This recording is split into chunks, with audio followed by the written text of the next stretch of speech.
Hello po, good afternoon mga mamamayang. Andito po tayo ngayon sa hapon na ito dahil magluluto po ako ng ginisang sardinas with dahon ng spinach. Ito na po ang ating mga ingredients: spinach, sibuyas at saka bawang, tapos sardinas at saka sayote. Maglalagay rin po ako ng asin at saka mantika. Uumpisahan ko na po ang pagluluto. Maglalagay po tayo ng mantika sa ating kawali.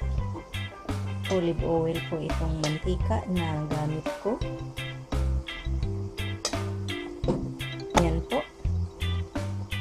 Ganyan lang po karaming mantika ang aking gagamitin. Pagkatapos po ay ilagay na natin ang ating bawang.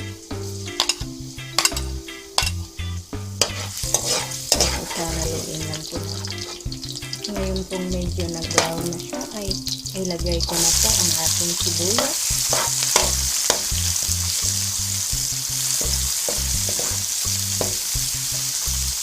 Sardinas.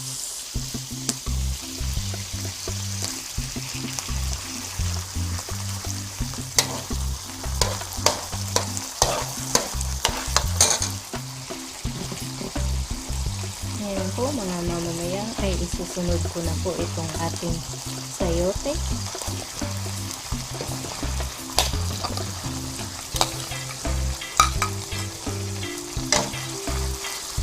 Tapos pahaluin lang natin po. Naglalagay din po ako ng kunting tubig dito. Ito na po, maglalagay po ako ng konting tubig para may konti po siyang sabaw. Ayan na po ang ating sayote mga mamamayang, luto na siya. Ngayon po ay isusunod ko na ang ating spinach.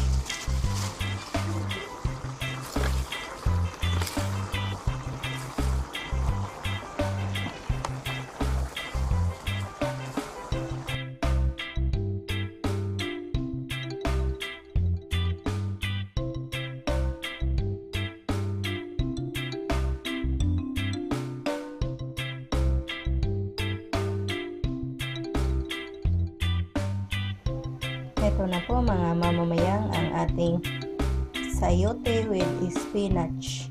Luto na po. Sana po ay magustuhan ninyo ang reseping ito. Sana mag-like at mag-subscribe kayo. Maraming salamat po sa inyong panunood.